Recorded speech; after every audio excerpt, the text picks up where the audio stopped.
जय श्री राधे कृष्णा। आप सभी का दिन शुभ और मंगलमय हो और कान्हा जी आपकी सभी मनोकामनाएं पूर्ण करें। आज आप सुनेंगे श्रीमद् भगवत गीता का महात्म्य 2 और अध्याय 2 का वर्णन। भगवान श्री विष्णु ने माता लक्ष्मी से कहा कि प्रथम अध्याय के महात्म्य का उत्तम उपाख्यान मैंने तुम्हें सुना दिया। अब अन्य अध्याय के महात्म्य श्रवण करो। दक्षिण दिशा में वेद वेत्ता ब्राह्मणों के पुरंदरपुर नामक नगर में श्रीमान देव शर्मा नामक एक विद्वान ब्राह्मण रहते थे। वे अतिथियों के पूजक, स्वाध्यायशील, वेद शास्त्रों के विशेषज्ञ, यज्ञों का अनुष्ठान करने वाले और तपस्वियों के सदा ही प्रिय थे।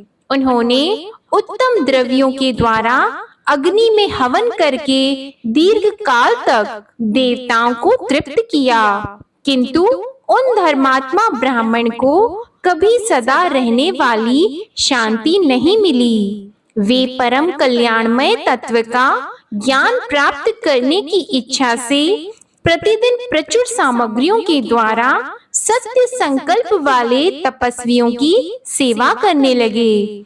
इस प्रकार शुभ आचरण करते हुए उन्हें बहुत समय बीत गया। तदंतर एक दिन पृथ्वी पर उनके समक्ष एक त्यागी महात्मा प्रकट हुए। वे पूर्ण अनुभवी, आकांक्षा रहित, नासिका के अग्र भाग पर दृष्टि रखने वाले तथा शांत चित्त थे। निरंतर परमात्मा के चिंतन में संलग्न हो वे सदा आनंद विभोर रहते थे। देव शर्मा ने उन नित्य संतुष्ट तपस्वी को शुद्ध भाव से प्रणाम किया और पूछा, महात्मन, मुझे शांतिमय स्थिति कैसे प्राप्त होगी? तब उन आत्मज्ञानी संत ने देव शर्मा को सौपुर ग्राम के निवासी मित्रवान का, जो बकरियों का चरवाहा था, उसका परिचय दिया और कहा, वही तुम्हें उपदेश देगा। यह सुनकर देव शर्मा ने महात्मा के चरणों की वंदना की और समृद्धशाली सौपुर ग्राम में पहुंचकर उसके उत्तर भाग में एक विशाल वन देखा। उसी वन में नदी के किनारे एक शिला पर मित्रवान बैठा था। उसके नेत्र आनंद अतिरेक से निश्चल हो रहे थे। वह अपलक दृष्टि से देख रहा था। वह स्थान आपस का स्वाभाविक वैर छोड़कर एकत्रित हुए परस्पर विरोधी जंतुओं से घिरा था। वहां उद्यान में मंद मंद वायु चल रही थी। मृगों के झुंड शांत भाव से बैठे थे और मित्रवान दया से भरी हुई आनंदमयी मनोहारिणी दृष्टि से पृथ्वी पर मानो अमृत छिड़क रहा था। इस रूप में उसे देखकर देव शर्मा का मन प्रसन्न हो गया। वे उत्सुक होकर बड़ी विनय के साथ मित्रवान के पास गए। मित्रवान ने भी अपने मस्तक को किंचित नवाकर देव शर्मा का सत्कार किया। तदंतर विद्वान देव शर्मा अनन्य चित्त से मित्रवान के समीप गए और जब उसके ध्यान का समय समाप्त हो गया, उस समय उन्होंने अपने मन की बात पूछी। महाभाग, मैं आत्मा का ज्ञान प्राप्त करना चाहता हूँ। मेरे इस मनोरथ की पूर्ति के लिए मुझे किसी ऐसे उपाय का उपदेश कीजिए जिसके द्वारा सिद्धि प्राप्त हो चुकी हो। देव शर्मा की बात सुनकर मित्रवान ने एक क्षण तक कुछ विचार किया। उसके बाद इस प्रकार कहा, विद्वन, एक समय की बात है, मैं वन के भीतर बकरियों की रक्षा कर रहा था। इतने में ही एक भयंकर व्याघ्र पर मेरी दृष्टि पड़ी, जो मानो सबको ग्रस लेना चाहता था। मैं मृत्यु से डरता था, इसलिए व्याघ्र को आते देख बकरियों के झुंड को आगे करके वहां से भाग चला। किंतु एक बकरी तुरंत ही सारा भय छोड़कर नदी के किनारे उस बाग के पास बेरोक टोक चली गई। फिर तो व्याघ्र भी द्वेष छोड़कर चुपचाप खड़ा रहा उसे इस अवस्था में देखकर बकरी बोली, व्याघ्र, तुम्हें तो अभीष्ट भोजन प्राप्त हुआ है। मेरे शरीर से मांस निकालकर प्रेम पूर्वक खाओ। तुम इतनी देर से खड़े क्यों हो? तुम्हारे मन में मुझे खाने का विचार क्यों नहीं हो रहा है? व्याघ्र बोला, बकरी, इस स्थान पर आते ही मेरे मन से द्वेष का भाव निकल गया। भूख प्यास भी मिट गई, इसलिए पास आने पर भी अब मैं तुझे खाना नहीं चाहता। व्याघ्र के यों कहने पर बकरी बोली, न जाने मैं कैसे निर्भय हो गई हूँ। इसमें क्या कारण हो सकता है? यदि तुम जानते हो तो बताओ। यह सुनकर व्याघ्र ने कहा, मैं भी नहीं जानता। चलो सामने खड़े हुए इन महापुरुष से पूछें। ऐसा निश्चय करके वे दोनों वहां से चल दिए। उन दोनों के स्वभाव में यह विचित्र परिवर्तन देखकर मैं बहुत विस्मय में पड़ा था। इतने में ही उन्होंने मुझसे ही आकर प्रश्न किया। वहां वृक्ष की शाखा पर एक वानर राज रहता था। उन दोनों के साथ मैंने भी वानर राज से पूछा। विप्रवर, मेरे पूछने पर वानर राज ने आदर पूर्वक कहा, अजापाल, सुनो, इस विषय में मैं तुम्हें प्राचीन वृतांत सुनाता हूँ। यह सामने वन के भीतर जो बहुत बड़ा मंदिर है, उसकी ओर देखो। इसमें ब्रह्मा जी का स्थापित किया हुआ एक शिवलिंग है। पूर्व काल में यहाँ सुकर्मा नामक एक बुद्धिमान महात्मा रहते थे, जो तपस्या में संलग्न होकर इस मंदिर में उपासना करते थे। वे वन में फूलों का संग्रह करके लेकर आते और नदी के जल से पूजनीय भगवान शंकर को स्नान कराकर उन्हीं से उनकी पूजा किया करते थे। इस प्रकार आराधना का कार्य करते हुए सुकर्मा यहाँ निवास करते थे। बहुत समय के बाद उनके समीप किसी अतिथि का आगमन हुआ। सुकर्मा ने भोजन के लिए फल लाकर अतिथि को अर्पण किया और कहा, विद्वन, मैं केवल तत्व ज्ञान की इच्छा से भगवान शंकर की आराधना करता हूँ। आज इस आराधना का फल परिपक्व होकर मुझे मिल गया है, क्योंकि इस समय आप जैसे महापुरुष ने मुझ पर अनुग्रह किया है। सुकर्मा के ये मधुर वचन सुनकर तपस्या की धनी महात्मा अतिथि को बड़ी प्रसन्नता हुई। उन्होंने एक शिलाखंड पर गीता का दूसरा अध्याय लिख दिया और ब्राह्मण को उसके पाठ एवं अभ्यास के लिए आज्ञा देते हुए कहा, ब्राह्मण, इससे तुम्हारा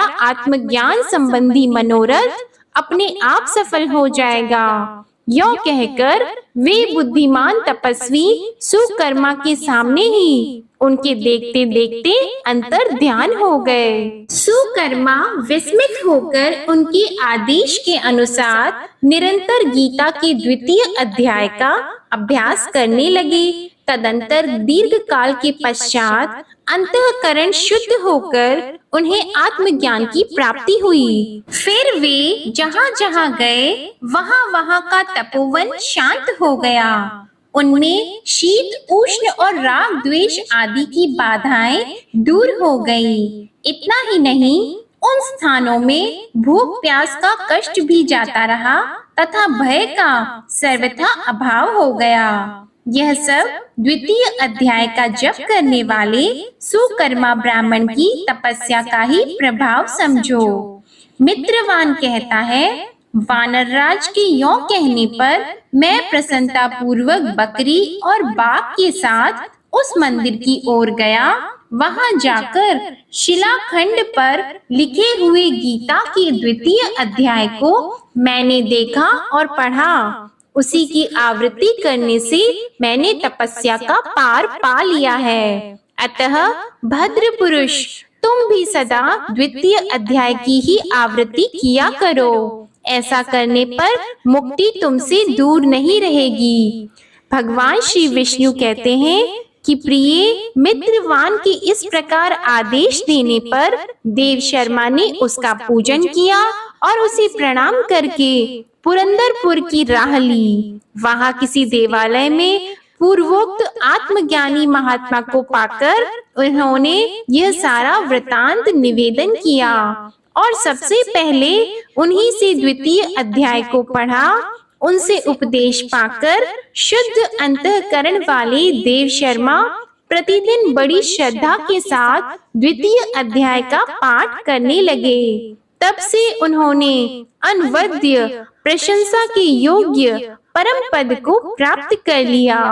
हे लक्ष्मी, यह द्वितीय अध्याय का उपाख्यान कहा गया है। अब सुनिए भगवत गीता का अध्याय 2। संजय बोले कि पूर्वोक्त प्रकार से करुणा करके व्याप्त और आंसुओं से पूर्ण तथा व्याकुल नेत्रों वाले शोक युक्त उस अर्जुन के प्रति भगवान मधुसूदन ने यह वचन कहा, हे अर्जुन, तुमको इस विषम स्थल में यह अज्ञान किस हेतु से प्राप्त हुआ? क्योंकि यह न तो श्रेष्ठ पुरुषों से आचरण किया गया है, न स्वर्ग को देने वाला है, न कीर्ति को करने वाला है। इसलिए हे अर्जुन, नपुंसकता को मत प्राप्त हो, यह तेरे योग्य नहीं है। हे परंतप, तुच्छ हृदय की दुर्बलता को त्याग कर युद्ध के लिए खड़ा हो। तब अर्जुन बोले कि हे मधुसूदन, मैं रणभूमि में भीष्म पितामह और द्रोणाचार्य के प्रति किस प्रकार बाणों से युद्ध करूंगा?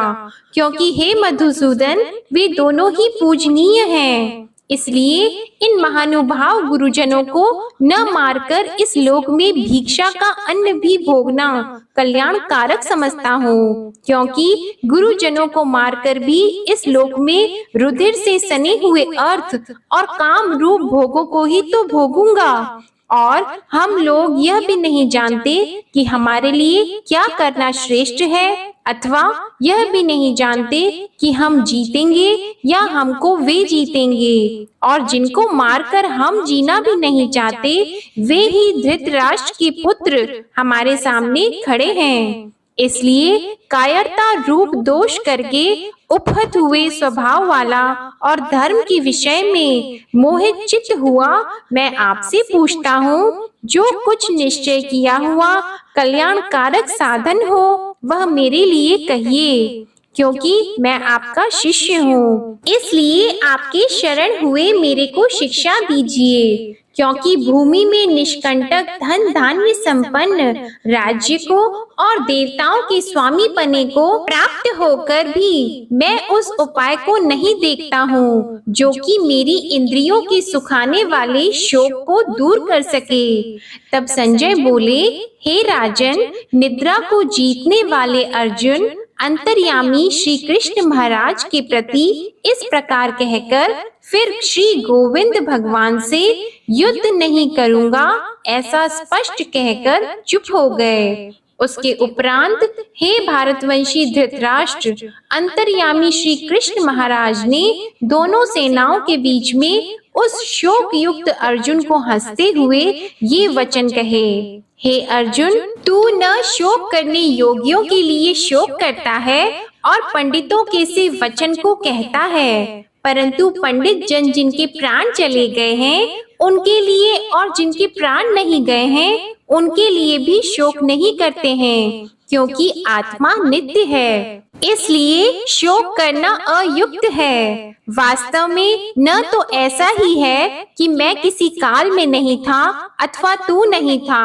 अथवा ये राजा लोग नहीं थे, और न ऐसा ही है कि इससे आगे हम सब नहीं रहेंगे, किंतु जैसे जीव आत्मा की इस देह में कुमार, युवा और वृद्धावस्था होती है, वैसे ही अन्य शरीर की प्राप्ति होती है। उस विषय में धीर पुरुष नहीं मोहित होता है। अर्थात जैसे कुमार, युवा और जरावस्था रूप स्थूल शरीर का विकार अज्ञान से आत्मा में भसता है, वैसे ही एक शरीर से दूसरे शरीर को प्राप्त होना रूप सूक्ष्म शरीर का विकार भी अज्ञान से ही आत्मा में बसता है। इसलिए तत्व को जानने वाला धीर पुरुष इस विषय में मोहित नहीं होता है। हे कुंती पुत्र, सर्दी, गर्मी और सुख दुख को देने वाले इंद्रिय और विषयों के संयोग तो क्षण भंगुर और अनित्य हैं। इसलिए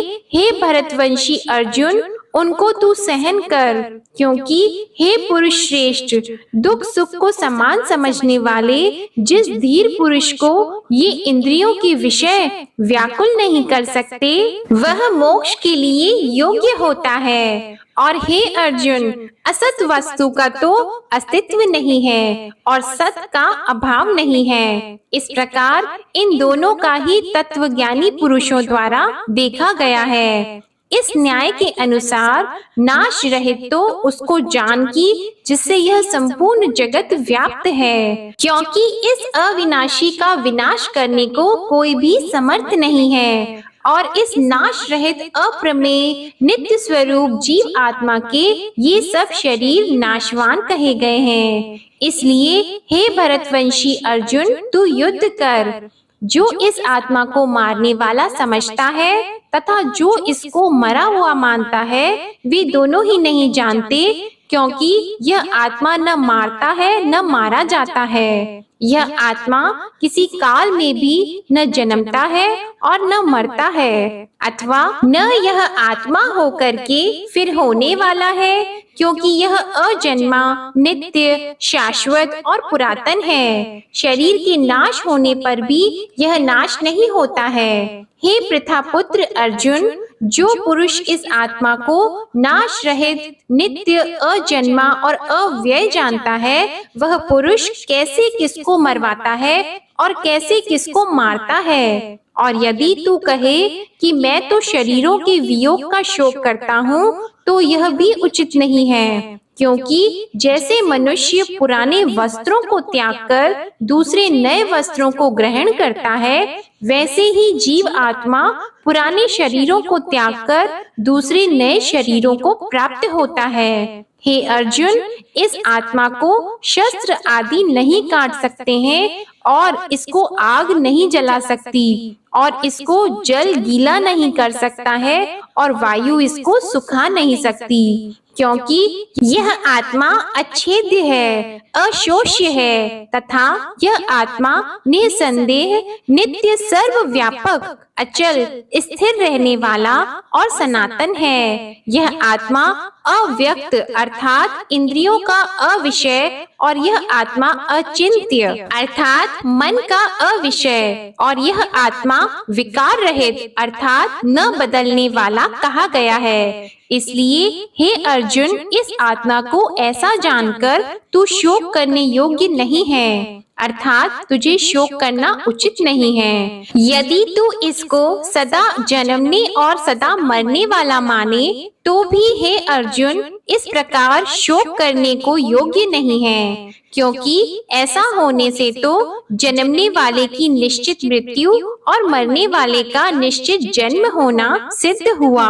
इससे भी तू इस बिना उपाय वाले विषय में शोक करने को योग्य नहीं है। यह भीष्म आदिकों के शरीर मायामय होने से अनित्य हैं। इससे शरीरों के लिए भी शोक करना उचित नहीं, क्योंकि हे अर्जुन, संपूर्ण प्राणी जन्म से पहले बिना शरीर वाले और मरने के बाद भी बिना शरीर वाले ही हैं। केवल बीच में ही शरीर वाले प्रतीत होते हैं। फिर उस विषय में क्या चिंता है? हे अर्जुन, यह आत्मत्व बड़ा गहन है, इसलिए कोई महापुरुष ही इस आत्मा को आश्चर्य की ज्यों देखता है और वैसे ही दूसरा कोई महापुरुष ही आश्चर्य की ज्यों इसके तत्व को कहता है और दूसरा कोई ही इस आत्मा को आश्चर्य की ज्यों सुनता है और कोई कोई सुनकर भी इस आत्मा को नहीं जानता। हे अर्जुन, यह आत्मा सबके शरीर में सदा ही अवध्य है, इसलिए संपूर्ण भूत प्राणियों के लिए तू शोक करने को योग्य नहीं है और अपने धर्म को देखकर भी तू भय करने को योग्य नहीं है, क्योंकि धर्म युक्त युद्ध से बढ़कर दूसरा कोई कल्याणकारक कर्तव्य क्षत्रिय के लिए नहीं है। हे पार्थ, अपने आप प्राप्त हुए और खुले हुए स्वर्ग के द्वार रूप इस प्रकार के युद्ध को भाग्यवान क्षत्रिय लोग ही पाते हैं। और यदि तू इस धर्म युक्त संग्राम को नहीं करेगा तो स्वधर्म को और कीर्ति को खोकर पाप को प्राप्त होगा और सब लोग तेरी बहुत काल तक रहने वाली अपकीर्ति को भी कथन करेंगे और वह अपकीर्ति माननीय पुरुष के लिए मरण से भी अधिक बुरी होती है और जिनके तू बहुत माननीय होकर भी अब तुच्छता को प्राप्त होगा वे महारथी लोग तुझे भय के कारण युद्ध से उपराम हुआ मानेंगे और तेरे वैरी लोग तेरे सामर्थ्य की निंदा करते हुए बहुत से न कहने योग्य वचनों को कहेंगे। फिर उससे अधिक दुख क्या होगा। इससे युद्ध करना तेरे लिए सब प्रकार से अच्छा है, क्योंकि या तो मरकर स्वर्ग की प्राप्ति होगी अथवा जीतकर पृथ्वी को भोगेगा। इसलिए हे अर्जुन, युद्ध के लिए निश्चय वाला होकर खड़ा हो। यदि तुझे स्वर्ग तथा राज्य की इच्छा न हो तो भी सुख दुख, लाभ हानि और जय पराजय को समान समझकर उसके उपरांत युद्ध के लिए तैयार हो। इस प्रकार युद्ध करने से तू पाप को प्राप्त नहीं होगा। हे पार्थ, यह बुद्धि तेरे लिए ज्ञान योग के विषय में कही गई और इसी को अब निष्काम कर्म योग के विषय में सुन। जिस बुद्धि से युक्त हुआ तू कर्मों के बंधन को अच्छी तरह से नाश करेगा, इस निष्काम कर्म योग में आरंभ का अर्थात बीज का नाश नहीं है और उल्टा फल स्वरूप दोष भी नहीं होता है। इसलिए इस निष्काम कर्म योग रूप धर्म का थोड़ा भी साधन जन्म मृत्यु रूप महान भय से उद्धार कर देता है। हे अर्जुन, इस कल्याण मार्ग में निश्चयात्मक बुद्धि एक ही है और अज्ञानी पुरुषों की बुद्धियां बहुत भेदों वाली अनंत होती है। हे अर्जुन, जो सकामी पुरुष केवल फल श्रुति में प्रीति रखने वाले, स्वर्ग को ही परम श्रेष्ठ मानने वाले, इससे बढ़कर और कुछ नहीं है, ऐसे कहने वाले हैं। वे अविवेकी जन जन्म रूप कर्म फल को देने वाली और भोग तथा ऐश्वर्य की प्राप्ति के लिए बहुत सी क्रियाओं के विस्तार वाली इस प्रकार की जिस दिखाऊ शोभा युक्त वाणी को कहते हैं, उस वाणी द्वारा हरे हुए चित्त वाले तथा भोग और ऐश्वर्य में आसक्ति वाले उन पुरुषों के अंतःकरण में निश्चयात्मक बुद्धि नहीं होती है। हे अर्जुन, सब वेद तीन गुणों के कार्य रूप संसार को विषय करने वाले अर्थात प्रकाश करने वाले हैं। इसलिए तू असंसारी अर्थात निष्कामी और सुख दुख आदि द्वंद्वों से रहित नित्य वस्तु में स्थित तथा योग क्षेम को न चाहने वाले और आत्मपरायण हो, क्योंकि मनुष्य का सब ओर से परिपूर्ण जलाशय के प्राप्त होने पर छोटे जलाशय में जितना प्रयोजन रहता है, अच्छी प्रकार ब्रह्मा को जानने वाले ब्राह्मण का भी सब वेदों में उतना ही प्रयोजन रहता है। अर्थात जैसे बड़े जलाशय के प्राप्त हो जाने पर जल के लिए छोटे जलाशयों की आवश्यकता नहीं रहती, वैसे ही ब्रह्मानंद की प्राप्ति होने पर आनंद के लिए वेदों की आवश्यकता नहीं रहती। इससे तेरा कर्म करने मात्र में ही अधिकार होवे, फल में भी कभी नहीं, और तू कर्मों के फल की वासना वाला भी मत हो तथा तेरी कर्म न करने में भी प्रीति न होवे। हे धनंजय, आसक्ति को त्याग कर तथा सिद्धि और असिद्धि में समान बुद्धि वाला होकर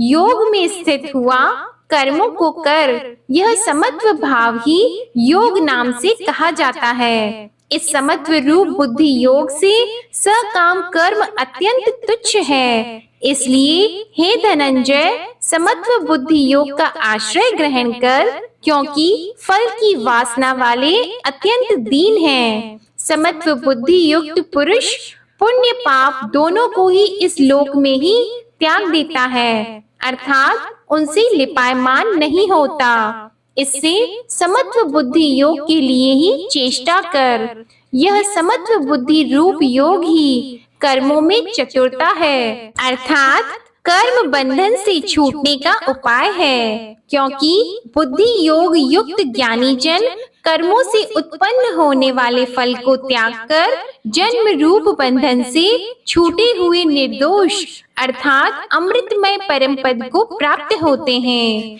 हे अर्जुन, जिस काल में तेरी बुद्धि मोह रूप दलदल को बिल्कुल तर जाएगी, तब तू सुनने योग्य और सुने हुए के वैराग्य को प्राप्त होगा। जब तेरी अनेक प्रकार के सिद्धांतों को सुनने से विचलित हुई बुद्धि परमात्मा के स्वरूप में अचल और स्थिर ठहर जाएगी, तब तू समत्व रूप योग को प्राप्त होगा। इस प्रकार भगवान के वचनों को सुनकर अर्जुन ने पूछा, हे केशव, समाधि में स्थित बुद्धि वाले पुरुष का क्या लक्षण है और स्थिर बुद्धि पुरुष कैसे बोलता है, कैसे बैठता है, कैसे चलता है?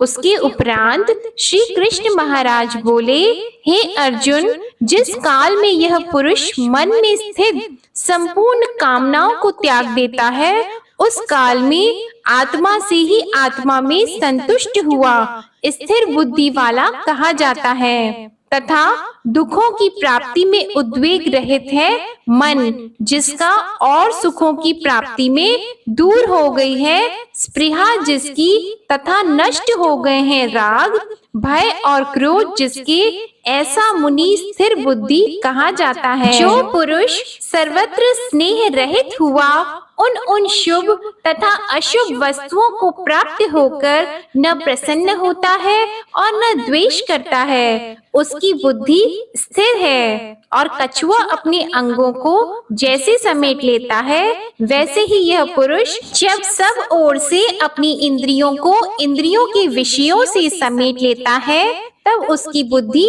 स्थिर होती है। यद्यपि इंद्रियों के द्वारा विषयों को न ग्रहण करने वाले पुरुष के भी केवल विषय तो निवृत्त हो जाते हैं, परंतु राग नहीं निवृत्त होता, और इस पुरुष का तो राग भी परमात्मा को साक्षात करके निवृत्त हो जाता है। और हे अर्जुन, जिससे कि यत्न करते हुए बुद्धिमान पुरुष के भी मन को यह प्रमथन स्वभाव वाली इंद्रियां बलात् हर लेती है। इसलिए मनुष्य को चाहिए कि उन संपूर्ण इंद्रियों को वश में करके समाहित चित्त हुआ मेरे परायण स्थित होवे, क्योंकि जिस पुरुष की इंद्रियां वश में होती हैं, उसकी ही बुद्धि स्थिर होती है। हे अर्जुन, मन सहित इंद्रियों को वश में करके मेरे परायण न होने से मन के द्वारा विषयों का चिंतन होता है, और विषयों को चिंतन करने वाले पुरुष की उन विषयों में आसक्ति हो जाती है,